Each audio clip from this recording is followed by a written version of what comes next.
Good morning. Well, it was my day off yesterday, but I was still up and about for the tennis trading. But nothing grabbed my eye at all.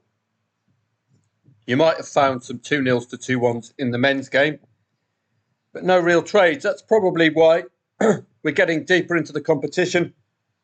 I like to plunder the early rounds. We're starting to see well-matched, generally speaking, players. But this was certainly a coup, and Emma Raducanu beating a pretty solid yardstick in Maria Sakkari. And the market note, despite the rankings, got it right. So it would have been difficult to have taken on a Raducanu 6-2 lead, but that was very impressive. 1.07 Goff. As you see, all the odds-on favourites delivering. I suppose you could have had a go there. Schneider and Navarro, but I didn't know much about Navarro, I'm afraid. This is still a gap in my knowledge that I have to fix. Not knowing too many of the ladies makes it difficult to enter the play. I suppose you can have a look at the WTA rankings as an initial starting point. 17th in the world, really should be able to respond. In the men's game, there was very little. This market is now in play. To get stuck into. Grigor Dimitrov, I think the real key was Tiafoe gave a brilliant performance, but we didn't really get that swing, massive swing in the Alcaraz odds. But again, few layers of shorties. You're getting another really good run for your money from Frances Tiafoe, who went deep last year.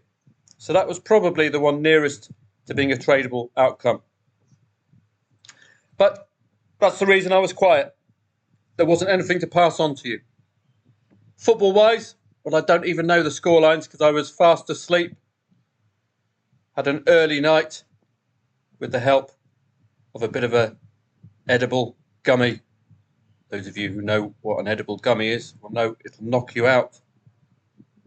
I needed a bit of sleep. Oh, wow.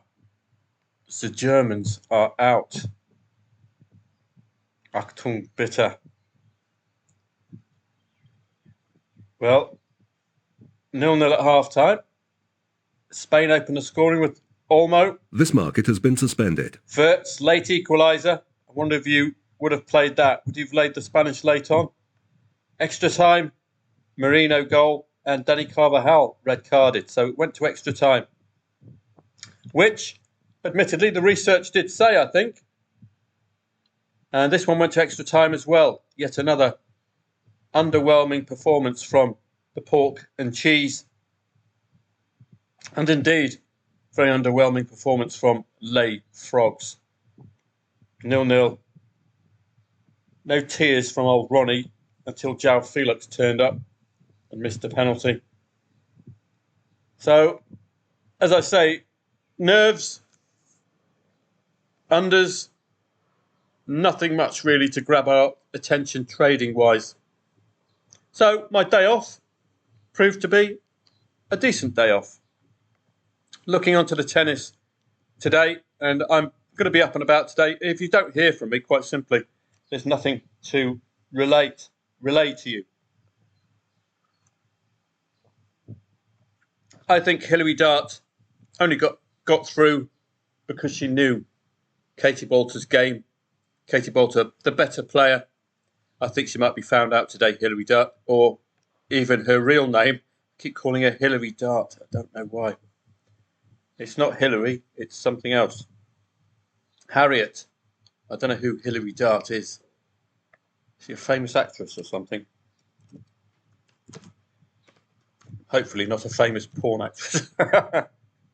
Hilary Dart. That's Harriet Dart. There we go. So when it says Hilary Dart, Harriet Dart turns up. There's Hilary Dart there. I don't know who Hilary Dart is. Well, there's a Hillary Clinton dartboard. I suppose new members of Football Trading Profits, you get a free Hillary Clinton dartboard if you join. So Harriet Dart, I think she's going to be found out today. Watch out for this match. Probably a three-setter. Fellow countrywomen, like Dart and Boulter, might know each other's games well. 1.73 is the equivalent of even Stevens, basically. They have to factor in the over round. I don't know Krejcirnova. 32nd in the world against 83rd. Not the best ranked favourite on the planet. The women's game does suffer from flaky service games, as you saw the other day with Kostyuk.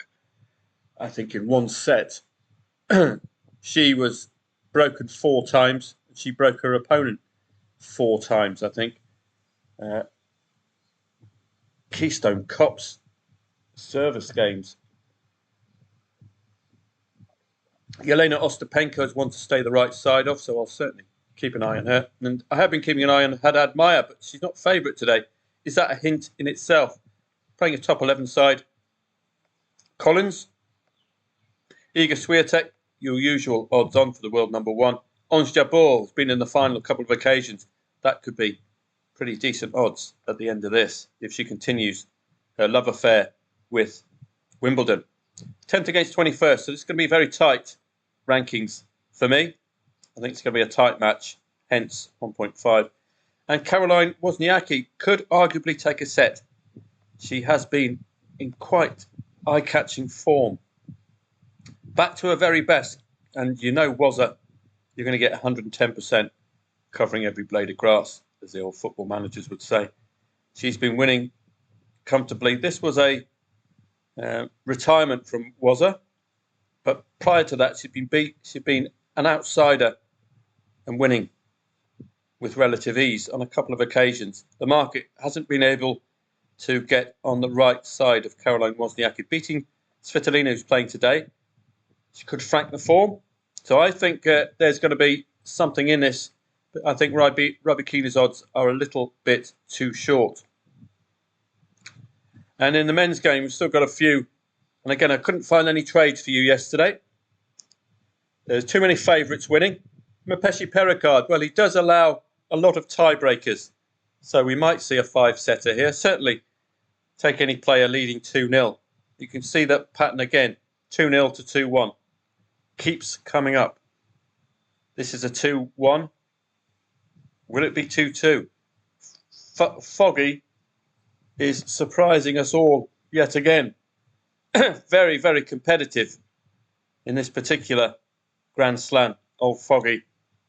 2 sets to 1 up. Bautista Agut must win this next set once the match recommences. De Minaur looks very reliable, but you know what to do with 1.05s. You've had plenty of examples of it going south for such short prices. Even if you get to 1.5, it's a miracle and it's a big return. And if you get a Rublev who just collapses, even better, 33 to 1 return there. I think Novak could be gettable today. Papirin certainly could take a set off him. We had the pattern yesterday with Novak, 2 sets up, lost the 3rd set. So it happens to the best of them. Cameron Norrie got past Jack Draper. I wouldn't say that's any resounding form line. It's just a matter of 2 Brits meeting each other, rather like Katie Boulter and Dart. They know each other's game far too well. Involved in a Davis Cup. He might give Zverev something to think about. But Zverev has been cool as a cucumber since the French Open. Been very, very impressive. Only lost Hubert Hurkacz. And Alcaraz, world number 1. And Hurkacz, I think, is the world number 10 as well. Or in the top 10. Oh, we've got a fucking idiot with a power tool again. Excuse me for a sec. Well, idiot with a power tool must translate from English to Thai because he's shut up now. So where were we? We were looking at Cameron Norrie, I think, but Zverev has been far too good. He's only losing to top-class players. Norrie is well out of that, 42nd. I don't think he'll land a blow at all. I wouldn't take that Jack Draper win as any resounding increasing Norrie's abilities. Taylor Fritz is always as reliable as they come, but Tabilo could give him a game. But I do like to be on the right side of Taylor Fritz. Oh, here we go again. Medvedev and Struff. No real plays there yesterday, although I did expect Struff to get a set. 2-0 to 2-1 yet again. Comersano is still in the tournament, which is fascinating news. Got rid of Rublev, but it was an injured Rublev, let's be honest. And he got past Walton, but not a very high-ranked player, and with a boy band haircut, deserved to go out, to be honest. So Comesaña might surprise today. A new name. He's got a hell of a serve. But did he have the ace count that he had against Rublev? Let's have a look. You can get all of these stats here. Go to stats. And you can choose the whole match, or you can choose one of the sets. Let's choose the whole match. Aces, 19. This is his forte. 19 aces. 73% first serves won. That's why he's winning matches. 9 break points generated. Not that many for the whole of a match. Over 5 sets, is it? So these are very tight matches. One kind of game in it. But the key to Comesaña's success, as you can see against Rublev, notwithstanding Rublev did have a stomach complaint. He might have been to a Thai market and got one of those pad Thais that I got the other day. He had that stomach complaint, and he was just mentally not with it. But you look at the ace count 21 for Comesaña. This is his key to success. And we're up to the 70%ers for the serve percentage and 1. So he's staying consistent with that. 70-odd% first service points won. Puts you in an incredibly strong position. But again, only 10 break points generated by Comesaña there. So he might get a game from him today. But his luck will probably run out, or his lack of experience at this level might catch him out at some point. Rune against Quinton Hallis would be an interesting one. I think we can side with Rune, who does give us an opportunity. Saw in his last match, I think he was 2 sets down. Got a very, very nice trade out of him. So we've got some familiar faces and some familiar battlers today. So hopefully they will get themselves in trouble and extricate themselves from trouble.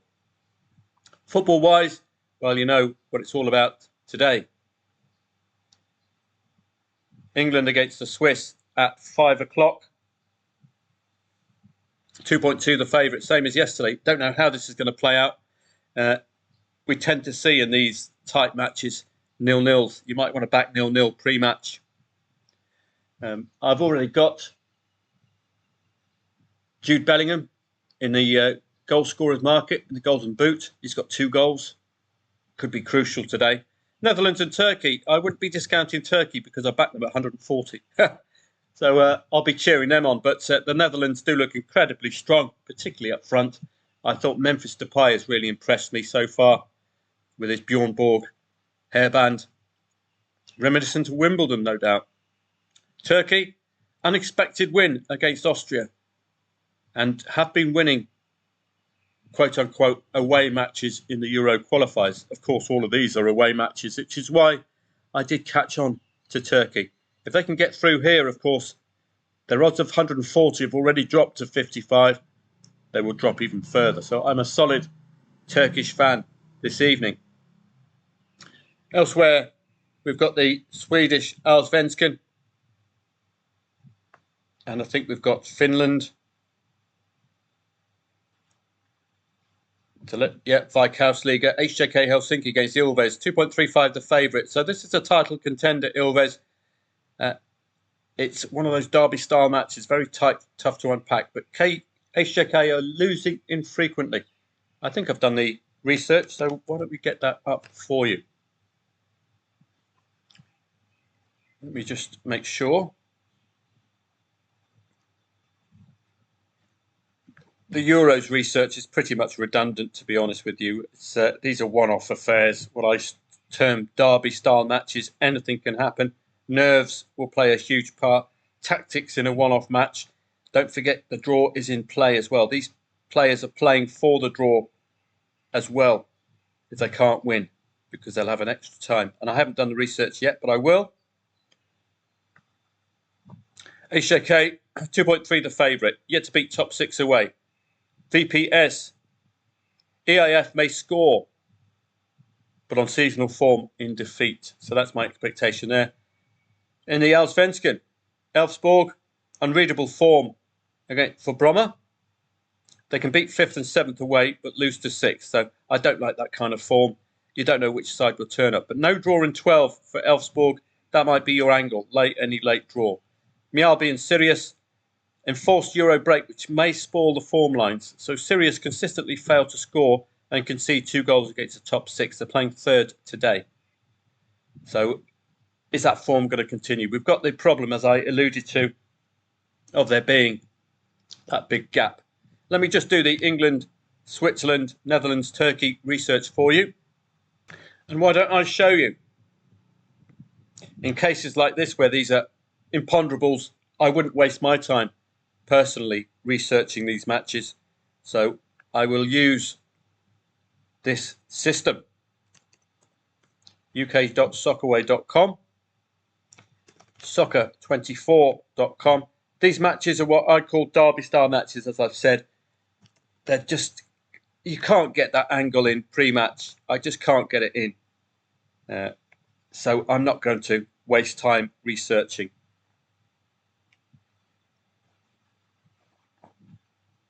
The draw is in play as well. So let's use the research that's available here to create for ourselves a pre-match preview. So we'll go down here. You might get something out of this, but personally, I would be looking to back 0-0 pre-match in both of these matches and just hope that the nerves will get the better of these two. So you get your preview from soccerway.com. Get your preview from soccer24.com. With its hot stat at the base. I like these hot stats. If Bellingham can score again today, that'll be excellent news for my back of him in the winners' mark, in the Golden Boot market. Turkey as well as one of my big winners. And then you've got to give ChatGPT a prompt. My prompt is quite a simple one. And I'll pass on the research for you rather than wasting my time, because back in the old days, I wouldn't be researching these matches. Simple as that. So you're getting a little bit of an advantage now.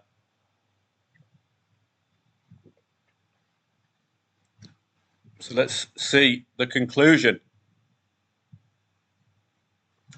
Well, yet again, the favoured scoreline for AI is the 2-1. But what the 2-1 does, it gives you a hint that it thinks possibility of both teams scoring. Jude Bellingham to score any time, that would be excellent for my back of him. He seems to be the difference. He's like the McTominay for Scotland, isn't he? Just got that threat from midfield and can get you crucial goals. So that's the research there. I hope you'll find it useful. But a warning to you, these matches are probably best enjoyed rather than endured from a trading perspective. We're going to do the same for the Netherlands and Turkey. And this is what I'll do for a few Premier League matches which are 2.4 the favourite. Well, the market's telling you at 2.4 the favourite, we haven't got a clue, mate. So you've got to take the hint. So we might uncover something from doing this method. It's better than providing you with nothing. So let's have a look. This could be a both teams to score match today. And if Turkey could somehow reproduce what they did against Austria, who were the most eye-catching side up to that point, they might have a chance. But this Netherlands side has to be quashed, particularly up front. Very, very effective. And Cody Gakpo is scoring for fun because he's getting a lot of service, a lot of quality service. Imagine if he got that kind of service for Liverpool, which he might do if they've got a new Dutch manager. Could plunder the Dutch league. So let's see what this comes up with. I would suggest another 2-1 I think Turkey could score today. So let's see what we come up with. So this is something you can do if ever you find yourself in trouble, not wanting to research a match or finding it difficult to find that angle in. Use freely available information and AI. AI can give you a logical look at the match, unemotional, dealing purely with facts. That's what I like about AI. You don't have the personal opinion. Dealing purely with facts, and it comes up with scoreline 3-2 on this occasion, which does sound about right for a Dutch game, doesn't it? They don't normally keep clean sheets. So this could be interesting. Doniel Marlin to score. I don't know much about him. Scored 4 international goals in 2024. Cody Gakpo, of course, has been excellent as well. So going for a 3-2 here, which could be possible. This could be very competitive. More competitive, I suggest, than a 1.57 quote. Netherlands are likely to have the vast majority of the possession as well. So I hope this gives you some angles. But as I say, these are what I style derby-style matches. Your Juventus versus Inter, Real Madrid v Barcelona, Man City v Liverpool, Arsenal v Tottenham, Arsenal v Man United. Derby-style matches. Not so geographically, but with the context of the playoff, etc., and the draw being in play, it's very difficult to unpack. You see, the draw is the second favourite in the England-Switzerland match. And indeed, it's the second favourite in the Netherlands-Turkey match. So they're putting the draw above a Turkey win. And the draw is in play. They'll take the draw, Switzerland and Turkey tonight. So I'll see you throughout the day on Telegram. I'm going to be up, of course, for the England match. I've got my VPN. I can watch it on either the BBC, iPlayer or ITV, which is fantastic for me. Otherwise, I get Thai coverage. My Thai language skills are not quite there yet. So I'll see members of footballtradingprofits.com throughout the day. But please remember, Wimbledon, we've got rain delays, so you might not be able to start at 11. And if I'm not passing on information for you on Telegram, there are no trades. It's as simple as that. Maybe I should check in now and again just to tell you as much. But yesterday was my day off. There's no obligation to have checked in. But I was there for you. But it's just coincidentally not a trading day. But we've got lots of starred players, lots of familiar names who I hope will perform as I expect them to. Because if they perform as I expect them to, then we'll have a trade. Don't forget to please read these previews before the matches kick off. Otherwise, the previews will disappear. Just look at the ones which you find it difficult to unpack. You could, example, look at the Wozniacki one or the Wang, because I think Hilary Dart is gettable today, particularly on the rankings.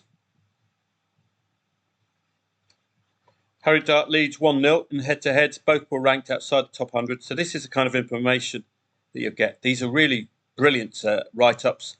I do recommend them highly for you. Have a great day, and Telegrammers, I will see you for Wimbledon, and we'll get the prayer mat out for England at 5 o'clock. But I wouldn't be surprised for yet another snore fest from old Gareth Waistcoat. 10-man defence with a hope that Jude Bellingham will score a 96-minute goal to get them into the extra time. Have a great day. See you on Telegram, members of footballtradingprofits.com. And I'll be preparing an e-letter for you to be released either today or tomorrow. Just highlights what's happened in the tennis. Some reminders to you of our key strategies. And we'll also be looking forward to the first week of August, where the Scottish Premier League begins on the 3rd, Championship on the 10th, and the Premier League on the 17th. So we're nearly there as far as reliable and totally readable football is concerned. So I'll see you a bit later.